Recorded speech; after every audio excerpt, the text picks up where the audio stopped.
வழக்கமா kitchen clean பண்றப்ப கடைசியா ஃப்ரிட்ஜை க்ளீன் பண்ணலான்னு வைப்பேன். அதுக்கப்புறம் அப்படியே மறந்துடும், அடுத்தடுத்த ரூமுக்குன்னு போயிடுவேன். இந்த முறை ஃபர்ஸ்ட் எடுத்ததுமே ஃப்ரிட்ஜை க்ளீன் பண்ணலான்னு வந்துட்டேன். எப்படியும் மாசத்துக்கு ஒரு முறையாச்சும் ஃப்ரிட்ஜை டீப் க்ளீன் பண்ணிடுவேன். இந்த முறை 2 மாசத்துக்கு மேலே ஆயிடுச்சு, ரொம்ப மெஸ்ஸி ஆயிடுச்சு. ஸோ இந்த ஃப்ரிட்ஜ் கிளீனிங் ஆர்கனைசேஷன்ஸ் வீடியோவை உங்களோட ஷேர் பண்றேன். கிளாசிக் ஸ்பைசி கிச்சனிலிருந்து அருணா. வாங்க, எல்லாரும் நல்லா இருக்கீங்களா? நீங்கெல்லாம் நலமாவும் ஆரோக்கியமாவும் இருப்பீங்கன்னு நம்புறேங்க. அன்னைக்கு காலையில வீட்டுக்கு பக்கத்துல இருக்கிற காய்கறி கடைக்கு போய் ஒரு வாரத்துக்கு தேவையான காய்கறி எல்லாம் வாங்கிட்டு வந்துட்டேன். இட்லி மாவுக்கும் அரிசி ஊற போட்டிருந்தேன். ஸோ இன்னைக்கு வந்து ஃப்ரிட்ஜை க்ளீன் பண்ண வசதியா இருக்குன்னு முடிவு பண்ணிட்டேன்.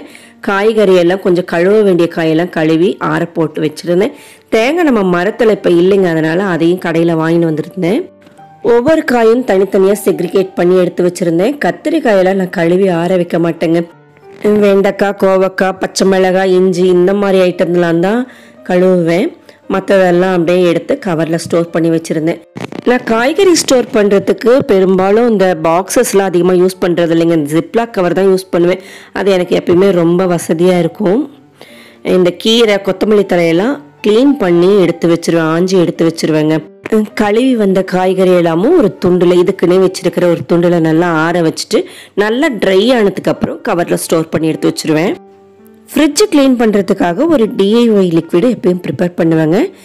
1 டீஸ்பூன் அளவுக்கு வினிகர், அப்புறம் ஆஃப் லெமன், ஒரு few drops 2-3 drops dish wash liquid, அப்புறம் 1 டம்ளர் அளவுக்கு அந்த பாட்டில் ஃபுல்லாக நிறைக்கிற அளவுக்கு நான் தண்ணியை சேர்த்துக்குவேங்க.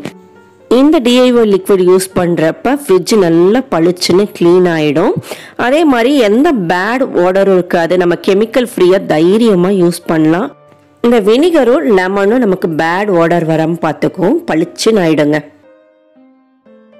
நம்மளது சாம்சங் டபுள் டோர் ஃப்ரிட்ஜுங்க. இது 2011 வாங்கினேன், கிட்டத்தட்ட 13 வருஷம் ஆயிடுச்சு. 5 ஸ்டார் ரேட்டிங்கில் வாங்கியிருந்தேங்க. இது வந்து கெப்பாசிட்டி 289 லிட்டர்ஸ்ன்னு இருந்தது. அப்போல்லாம் ஃப்ரெஞ்ச் சீரீஸ் அப்படின்ற மாடலில் வந்துட்டு இருந்தது. இன்னைய வரைக்கும் எந்த பிரச்சனையும் இல்லாமல் அது வேலையை நல்லா செஞ்சிட்ருக்குங்க. ஃப்ரிட்ஜு ரொம்ப நாள் க்ளீன் பண்ணாமல் விட்டதுனால ரொம்ப மோசமான கண்டிஷனில் தான் இருந்துச்சு. ஃப்ரிட்ஜு க்ளீன் பண்ணுற ஃபஸ்ட்டு ஸ்டெப்பாக இதில் இருக்கிற மில்க் ப்ராடக்ட்ஸ்லாம் எடுத்து நான் ஃப்ரீசரில் வச்சுருவேன். கொஞ்சம் நேரம் சில்னஸ் நிறையவே இருக்கும். அதுக்கப்புறமா இந்த சுவிட்ச் ஆஃப் பண்ணிட்டு தான் நாம் கட்டாயமாக ஃப்ரிட்ஜ் க்ளீன் பண்ண ஆரம்பிக்கணுங்க. நம்ம ஊரில் தொடர்ந்து மழை வந்துட்டு கிளைமேட் சேஞ்சு, அப்புறம் புது தண்ணி வருதுங்க ஆற்றுலேருந்து. அதனால கொஞ்சம் சளி பிடிச்ச மாதிரி இருக்குது, குரலெல்லாம் ஒரு மாதிரி இருக்குது, அட்ஜஸ்ட் பண்ணிக்கோங்க. ஃபஸ்ட்டு டஸ்ட்டெல்லாம் தொடச்சி விட்டுட்டு அந்த ட்ரேஸ், பிளேட்ஸ் எல்லாம் எடுத்துகிட்டு தனித்தனியாக எடுத்துட்டேன். அப்புறம் அது எல்லாத்தையும் நல்லா வாஷ் பண்ணி வெயிலில் வச்சுட்டு வந்துட்டேங்க. இதெல்லாம் க்ளீன் பண்ணி முடிக்கிறதுக்குள்ளே அதெல்லாம் கொஞ்சம் ஈரெல்லாம் வற்றிடும். அப்புறம் நம்மளோட DIY லிக்விடை எல்லா பக்கமும் ஸ்ப்ரே பண்ணி விட்டுக்கிட்டேன். இந்த இடுக்கு எல்லாத்துலேயும் நல்லா ஸ்ப்ரே பண்ணி விட்டுட்டேன். எல்லாம் ஏதோ சிந்தி கரையாக இருந்தது. ஏதோ வெல்லம் சிரப் வச்சுருந்தேன்னு நினைக்கிறேன். அதெல்லாம் கொஞ்சம் ஏதோ லீக் ஆகிருக்கு மாட்டிருக்குது. ரொம்ப கரையாக ஒரு மாதிரி இருந்தது. உள்ளெல்லாம் ஸ்ப்ரே பண்ணி முடிச்சதுக்கப்புறம் கொஞ்ச நேரம் ஒரு 10 நிமிஷம் ஊருட்டுன்னு விட்டுட்டேன். அதுக்குள்ளே டோரு வெளிப்பக்கத்துலாம் நம்ம ஸ்ப்ரே பண்ணி விட்டுட்டு க்ளீன் பண்ணிக்கலான்னு முடிவு பண்ணிட்டேங்க. இந்த வெளியிலலாம் கொஞ்சம் ஹேண்டிலெல்லாம் கொஞ்சம் அழுக்காக இருக்கும். அதனால் நம்ம பாத்திரம் கழுவுற ஸ்க்ரப்பர் அந்த க்ரீன் கலரில் வச்சுருப்போம் இல்லைங்களா, அதை வச்சு ஒரு தடவை தேய்ச்சி விட்டுக்கிட்டேன்.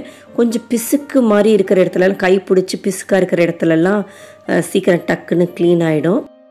பழைய வெட் வைப்ஸ் எல்லாம் ட்ரை ஆகிருக்கும்.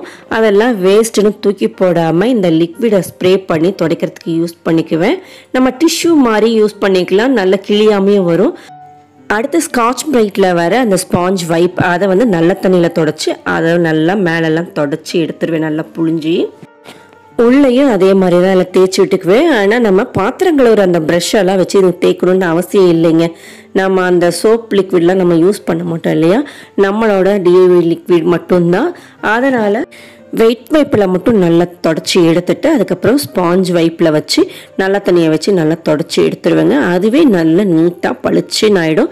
எந்த கரையுமே இருக்காது. இந்த லெமனும் வினிகரும் இருக்குது இல்லைங்களா, இருக்கிற கரையெல்லாம் போயிடும். அதே மாதிரி டோர் பக்கம்லாம் துடைக்கிறப்போ உள்ள அந்த ரப்பர் பீடிங் மாதிரி இருக்கும், அதை வந்து நல்லா தொடச்சி எடுக்கணுங்க. அந்த இடத்துல கொஞ்சம் டஸ்ட்டெல்லாம் நிற்கும். தேவைப்பட்டுச்சுன்னா நீங்கள் பழைய டூத் ப்ரஷ் மாதிரி வச்சு கூட நல்லா தொடச்சி எடுத்துக்கோங்க, நல்லா க்ளீன் ஆகிடும். ஃப்ரிட்ஜ் போர்ஷன்ஸ்லாம் தொடச்சி முடிச்சதுக்கு அப்புறமா ஃப்ரீசர் கம்பார்ட்மெண்ட்டுக்கு வந்துட்டேன். உள்ளே இருக்கிறது எல்லாத்தையும் திங்ஸ் எடுத்து வச்சிட்ருக்கிறேன். அதுலேயே நிறைய டம்ப் பண்ணி தான் வச்சுருக்கிறேன். அதுவும் இல்லாமல் கீழே இருக்கிற மில்க் ப்ராடக்ட் அது இதுன்னு இருக்கிறனால இப்போ நிறைய இருக்கிற மாதிரி தெரியுதுங்க. எல்லாத்தையும் வெளியில் எடுத்துகிட்டு அந்த ட்ரேஸ் எல்லாம் தனியாக ஃபஸ்ட்டு கழட்டிக்கிட்டேன். ஆரம்பத்தில் ஃப்ரிட்ஜு க்ளீன் பண்ணுறப்பெல்லாம் இந்த ஃப்ரிட்ஜு ட்ரேவெல்லாம் கழட்டணும்னு தெரியாது, இது எப்படி கழட்டுறதுக்குன்னு தெரியாது.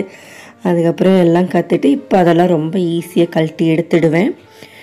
உள்ளே இருக்கிற டஸ்ட்டெல்லாம் தொடச்சி எடுத்ததுக்கப்புறமா நம்ம ரெடி பண்ணி வச்சுருக்கிற டிஐஒய் லிக்விட் அது எல்லா பக்கமும் ஸ்ப்ரே பண்ணி விட்டுக்கலாம்.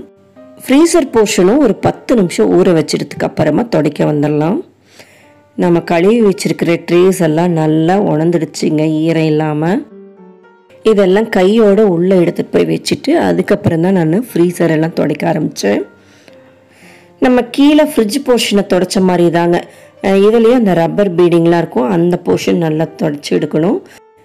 ஃப்ரீசரில் வந்து கொஞ்சம் ரொம்ப கரையெல்லாம் இல்லை, அதனால் கொஞ்சம் ஈஸியாக சீக்கிரமாக துடைச்சி எடுத்துட்டேன். ஃப்ரிட்ஜ் க்ளீன் பண்ணுறதுன்னு பார்த்தாக்க மொத்தமே ஒரு 1/2 அன் ஹவர்க்குள்ளே தாங்க டக்குன்னு பண்ணிடலாம். அது உள்ளெல்லாம் திரும்ப எடுத்து வச்சு நம்ம செட்டில் பண்ணுறதுக்கு தான் இன்னும் ஒரு 1/2 மணி நேரம் சேர்ந்தாகும். வெட் வைப்பில் டிஐஒய் லிக்விடு ஸ்ப்ரே பண்ணி தொடச்சி எடுத்ததுக்கு அப்புறமா நல்ல தண்ணியில் அதே மாதிரி ஸ்பாஞ்ச் வைப்பையும் தொடச்சி நல்லா புழிஞ்சு தொடச்சிட்டோம்னா அதில் ஈரம் இருக்கிற அங்கங்கே இருக்கிற ஈரம் எல்லாமும் நல்லா வந்துடும். நல்லா பளிச்சுன்னு க்ளீன் ஆகிடுங்க. புது ஃப்ரிட்ஜு மாதிரி ஆகும். நான் எப்பயுமே ஃப்ரிட்ஜை மெயின்டைன் பண்ணுறது இந்த மாதிரி தான். பாருங்கள், க்ளீனாக இருக்கும். ஆனால் அங்கங்கே ஒரு சில ஸ்க்ராச்சஸ் இருக்கும். மேபி அதெல்லாம் எப்போ ஆச்சு எப்படின்னு கூட எனக்கு தெரியல, ஞாபகம் இல்லை. ஃப்ரிட்ஜு வெளிப்பக்கம் டோர் எல்லாம் அப்பப்போ நம்ம தொடச்சி தான் விடுவோம், உள்ளே தான் ரொம்ப நாள் விட்டுருவோம். ஆக்சுவலாக மாதம் ஒரு முறையாச்சும் கட்டாயமாக நம்ம தொடச்சிட்டா தான் ஃப்ரிட்ஜு நல்லா க்ளீனாக நீட்டாக மெயின்டைன் ஆகுங்க. பாருங்கள், எல்லாம் நீட்டாக தொடச்சி எடுத்தாச்சு. அங்கங்கே இருந்த கரையெல்லாமும் போயிடுச்சு பாருங்கள். பேட் ஓடர் எதுவுமே இருக்காது. அப்புறம் நான் ஃப்ரீசரில் ஃபஸ்ட்டு எல்லாம் செட் பண்ண வந்துட்டேன். ஃப்ரீசரில் கொஞ்சம் டக்குன்னு கூலிங் வந்துடும் இல்லைங்களா. நம்ம ப்ராடக்ட் எல்லாம் மில்க் ப்ராடக்ட் மாதிரி இருக்கிறதெல்லாம் ஃபஸ்ட்டு ஃப்ரிட்ஜ் ஆன் பண்ணிவிட்டு அதில் வச்சிடலாங்க. ரொம்ப நேரம் பாலெல்லாம் வெளியில் இருந்தால் கெட்டுடும். நான் எப்பயுமே பால் ஆடை பால் இந்த மாதிரிலாம் நிறைய வாங்கி வச்சுருப்பேன். பால் ஆடை எங்கள் பால்லையே மாட்டுப்பால்லையே நிறைய பால் ஆடை வரும், அதெல்லாம் எப்பயுமே ஸ்டோர் பண்ணி வச்சுருப்பேன். பால் பொருள் மட்டும் மேலெல்லாம் வச்சுட்டு அப்புறம் ஃப்ரிட்ஜ் கம்பார்ட்மெண்ட்டை அந்த ட்ரேஸ் எல்லாம் ஃபிக்ஸ் பண்ண வந்துட்டேன். அந்த ட்ரேஸ் எல்லாமே நாப் 2 பக்கம் இருக்குங்க. அதுக்கு மேலே வச்சுட்டு கீழே கொஞ்சம் லைட்டாக அழுத்தி விட்டுட்டாக்க நீட்டாக ஃபிக்ஸ் ஆகிடும். அந்த ட்ரேஸ் ஃபிக்ஸ் பண்ணுறதெல்லாம் ரொம்ப ஈஸி தாங்க.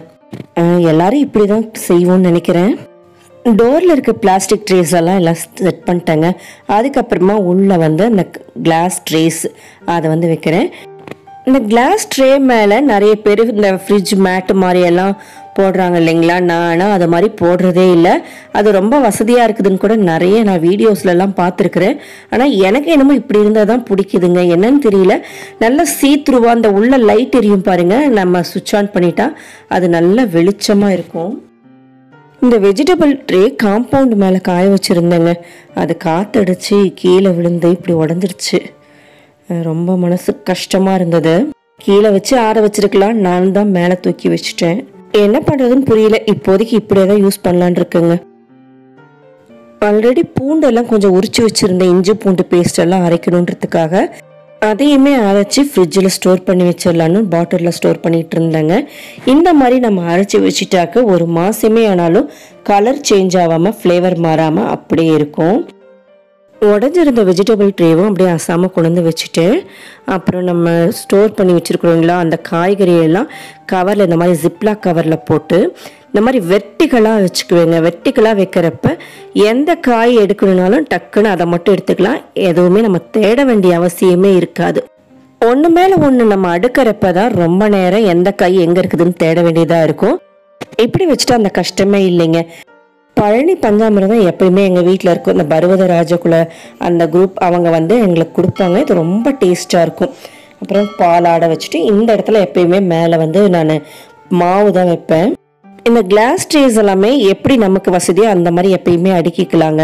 நான் வந்து இந்த 2வது ட்ரே எப்பயுமே குட்டியாக வச்சுருக்குவேன். இந்த சின்ன சின்ன ஐட்டம்ஸ் எல்லாமே நம்ம அதில் தான் வைப்பேன்.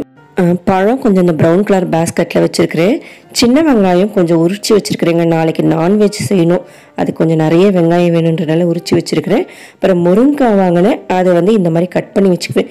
இப்படி கட் பண்ணி வச்சுட்டா 1 வாரத்துலேருந்து 15 நாள் வரைக்கும் வாடி போகாமல் கலர் மாறாமல் ரொம்பவே நல்லா அப்படியே இருக்கும். காய்கறினா ஃப்ரிட்ஜில் ஸ்டோர் பண்ணுறப்ப நம்ம பாக்ஸாக இருந்தாலும் சரி கவராக இருந்தாலும் சரி இந்த மாதிரி வெர்டிக்கலாக அடுக்கி பாருங்கள், ரொம்ப வசதியாக இருக்கும். எடுக்கிறதுக்கு கஷ்டமே இல்லாமல் ரொம்ப ஈஸியாக தேடாமல் எல்லாத்தையும் எடுத்துடலாம். கொய்யாப்பழம் வாங்கினது கொஞ்சம் நல்லாவே பழுத்துருச்சு, அதை ஒரு ட்ரேயில் வைக்கிறேன். ஆக்சுவலாக நான் அந்த பழமெல்லாம் கவர்லேயே போட்டு ட்ரேயில் வைப்பேங்க, எப்பயுமே அப்படி தான் வைப்பேன். இந்த பேஸ்கெட் இந்த இடத்துல ரொம்ப கம்ஃபர்டபுளாக ஃபிக்ஸ் ஆகிக்கும்.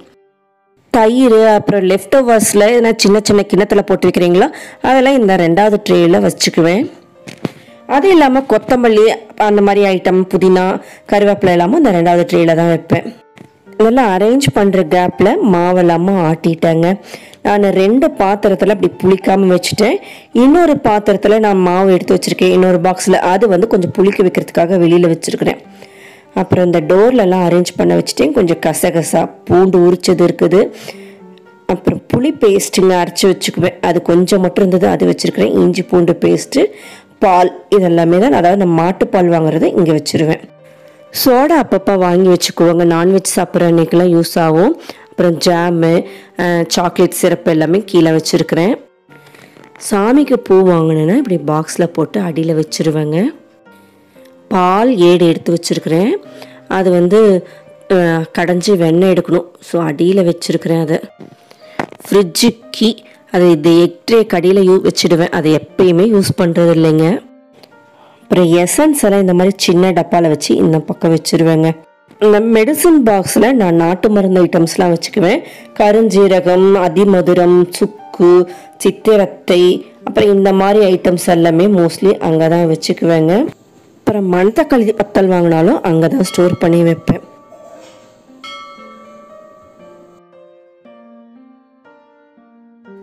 இந்த எசன்ஸுக்கு பக்கத்தில் சுக்குப்பொடி, சியா சீட்ஸ், நெல்லிக்காய் பொடி அதெல்லாம் வச்சுக்குவேன். அது இல்லாமல் கூடையே இந்த ஆரிகானா மாதிரியான அந்த சீசனிங் பொருள்லாம் வாங்குறப்ப அது என்ன இருக்குதோ அதெல்லாம் இந்த இடத்துல வச்சுக்குவேங்க. இப்போயும் எக் ட்ரேயில் தான் எக்ஸ் எல்லாம் வைப்பேன். இப்போ எக்கு காலிங்க, அதனால் நான் வாங்கி வைக்கணும். அப்புறம் இந்த சிக்கன்லாம் வாங்குறப்ப கொடுக்குற இந்த சாஸ், டொமேட்டோ சாஸ் எல்லாம் இந்த இடத்துல வச்சுப்பேன். கெச்சப் மாதிரி இருக்கிறதெல்லாம் எப்போ வேணுமோ யூஸ் பண்ணிக்கலாம். பாதாம் கொஞ்சம் ஊற வச்சுருப்பேன் அப்பப்போ சாப்பிட்றதுக்கு, அது இங்கே வச்சுருக்குறேங்க. இது கொஞ்சமாக பட்டர். இப்போதைக்கு அவ்வளோதான், அப்பப்போ எக்ஸஸாக வர்றப்ப அதை சேர்த்து விட்டுருவேன். இதெல்லாம் முடிச்சுட்டு ஃப்ரீசரில் எடுத்து வைக்க வந்துட்டேங்க. ஃப்ரீசரில் எப்பயுமே இந்த மாதிரி ட்ரேஸில் தானே எடுத்து வைப்பேன். கொஞ்சம் மளிகை சாமானெல்லாம் சீக்கிரம் பூச்சி வருது, அதாவது பச்சைப்பயிறு, அவரைப்பருப்பு, அந்த மாதிரி ஐட்டம்ஸ் எல்லாமே நான் ஃப்ரீசரில் வச்சுருவேன் இந்த ட்ரேயில் வச்சு. அப்புறம் அது இல்லாமல் நட்ஸ் அதெல்லாம் இருக்குது இல்லைங்களா, அந்த ஐட்டம் எல்லாமும் ஃப்ரீசரில் தான் வைப்பேன். இது சத்து மாவு கஞ்சி கொஞ்சம் வாசனை போகாமல் இருக்கிறதுக்கு யூஸ் பண்ணுறது போக மிச்சத்தை நான் ஃப்ரீசரில் வச்சுருக்கிறேன். ட்ரை ஃப்ரூட்ஸ் ஐட்டம்ஸ் எல்லாமே நான் ஃப்ரீசரில் தான் வச்சுக்குவேங்க. அங்கே இடம் இருக்குது இல்லையா, அதில் ஸ்டோர் பண்ணி வச்சுக்குவேன். அப்புறம் கொக்கோ பவுடர், இந்த மாதிரி சாட் மசாலா அந்த மாதிரியெல்லாம் வாங்கி வைப்போம் இல்லைங்களா, அது. இந்த பிகே ஃபுட்ஸ்ன்னு ஃபிஷ்க்கு போட்டுக்கிறதுக்கு காலிஃப்ளவர் போகிறதுக்கு நல்லாயிருக்கும் கடையில், அது ஒரு முறை வாங்கினிருந்தேன், அதுவும் அப்படியே இருக்குது. ஃப்ரீசரில் அப்படி ட்ரேயில் வைக்கிறப்பையும் எப்பயுமே வெர்டிக்கலாக வச்சுக்குவேங்க, எதையுமே தேடாமல் ஈஸியாக எடுத்துக்கலாம். நாம் தான் நிறைய திங்ஸ் வச்சுக்கிறோம்ல, அப்புறம் தேடுற மாதிரி இருக்கும். நான் மோஸ்ட்லி ஒவ்வொரு ட்ரேலையும் என்ன இருக்குதுன்னு எனக்கு தெரியுங்க, அதுக்கு தகுந்த மாதிரி ஒரு ட்ரேவை மட்டும் வேணும்னா எடுத்துகிட்டு முன்னாடி இழுத்து வேணுங்கிற பொருள் எடுத்துக்குவேன். விப்பிங் க்ரீம், அப்புறம் எள்ளு, ஃப்ரெஷ் பட்டாணி அதை வாங்கி உரித்து வச்சுக்குவேன். இது வந்து வேப்பம்பூங்க, அது எப்பயுமே ஸ்டோர் பண்ணி வச்சுருப்பேன், ஊர்லேருந்து எடுத்துகிட்டு வருவேன். இந்த ஐட்டம் எல்லாமே இங்கே இடம் இருக்குதுன்றனால இங்கே வச்சுக்குவேன். சீஸ் எல்லாம் மோஸ்ட்லி ஃப்ரீசரில் தான் வைப்பேன், சமைக்கிறதுக்கு கொஞ்சம் முன்னாடி எடுத்து வச்சுக்குவேன். அதே மாதிரி டார்க் சாக்லேட்டு, இது வந்து எள்ளு பொடி தான் அரைச்சி வச்சுருக்கிறேன், வறுத்து பொடி பண்ணி வச்சுருக்கிறேன் புளிக்குழம்பு வத்த குழம்புக்கெலாம் போடுறதுக்கு. இது சாஃப்ரான், கொஞ்சம் ஹார்லிக்ஸ் வந்து பிரித்த பேக்கெட்டை இப்படி கட்டி வச்சுருக்கிறேன். அப்புறம் பேக்கிங் பவுடர், பேக்கிங் சோடா, அந்த மாதிரி ஐட்டம்ஸ் எல்லாமே இங்கே தான் வைப்பேன். அப்புறம் இந்த சன்னா மசாலா அதெல்லாம் கொஞ்சம் எக்ஸஸாக இருந்துச்சு. ஸோ ஆல்ரெடி இன்னும் இது யூஸ் பண்ணிகிட்ருக்கேன். அந்த ட்ரேயில் வச்சதை யூஸ் பண்ணாமல் வச்சுருக்கேன். கீழ் ட்ரேலெலாம் கொஞ்சம் சாக்லேட்ஸ் வச்சுருக்குறேங்க. ஃப்ரீசரில் ஃபைனலாக எல்லாம் அடுக்கிறதுக்கு அப்புறம் இப்படி தான் இருக்குது. நம்ம திங்ஸ் நிறைய வச்சாலும் இந்த மாதிரி ட்ரேஸில் போட்டு வைக்கிறப்ப ஈஸியாக ஹேண்டில் பண்ணி எடுத்துக்கலாங்க. இன்னும் ஐஸ் ட்ரேயில் தண்ணி ஊற்றி வைக்கலைங்க. அவ்வளோதாங்க ஃப்ரீசர் கம்பார்ட்மெண்ட். ஓவராலாக ஃப்ரிட்ஜ் கம்பார்ட்மெண்ட் ஒரு முறை பார்த்துடலாங்க. நம்ம மேலே இருக்கிற சில் ட்ரேயில் எப்பயுமே மில்க் ப்ராடக்ட்ஸை வச்சா லாங் லாஸ்டிங்காக நமக்கு கெடாமல் இருக்கும். பட்டர் அந்த மாதிரி ஐட்டம் எல்லாம் நான் மேலே தான் மோஸ்ட்லி வச்சுருப்பேன். அப்புறம் ஃபஸ்ட்டு இருக்கிற பெரிய கம்பார்ட்மெண்ட்டில் மாவுங்க தான் பெரும்பாலும் வச்சுருப்பேங்க. இந்த தயிர் அந்த மாதிரி ஐட்டம் எல்லாம் இந்த 2வது குட்டி கம்பார்ட்மெண்ட்டில் வச்சுருப்பேன். கொத்தமல்லி தழை அதெல்லாம் அங்கே தான் வச்சுருப்பேன். பழம் தக்காளி இந்த மாதிரி ஐட்டம்ஸ்லாம் இங்கே வச்சுக்குவேங்க. இது கீழே பூ இந்த இடத்துல தான் எப்பயுமே வச்சுக்குவேன், கீழே இருக்கிற அடி கம்பார்ட்மெண்ட்டில். அப்புறம் காய்கறி ட்ரேயில் எல்லாமே வெர்டிக்கலாக வச்சுருப்பேன். எதனாலும் இப்படி டக்குன்னு இப்படி ஈஸியாக எடுத்துடலாங்க. எந்த பொருளை எடுக்கிறதுனாலும் ஒன்று எடுத்துட்டா அதை மட்டும் ஈஸியாக வந்துடும். எலுமிச்சம்பழம் ஃபஸ்ட்டு வைக்காம விட்டுருந்தேன், அதுக்கப்புறம் தான் கொண்டு வந்து வச்சேன். இந்த வீடியோ பிடிச்சிருந்துச்சுன்னா மறக்காமல் லைக் பண்ணிவிடுங்க. உங்கள் ஒவ்வொரு லைக்கும் எனக்கு ரொம்ப பெரிய சப்போர்ட்டாக இருக்குங்க. அதே மாதிரி இந்த வீடியோ யாருக்காவது யூஸ் ஆகும் அப்படின்னு நினச்சிங்கன்னா உங்கள் ஃப்ரெண்ட்ஸ் அண்ட் ஃபேமிலிக்கு ஷேர் பண்ணுங்கள். இது வரைக்கும் நம்ம சேனல் நீங்கள் சப்ஸ்கிரைப் பண்ணாமல் இருந்தால் சப்ஸ்கிரைபும் பண்ணிவிடுங்க. உங்கள் கருத்துக்களை மறக்காமல் எனக்கு கமெண்ட்ஸில் தெரியப்படுத்திடுங்க. இந்த நாள் இனிய நாளாக இருக்கட்டும். வாழ்க வளமுடன். நன்றி, வணக்கம்.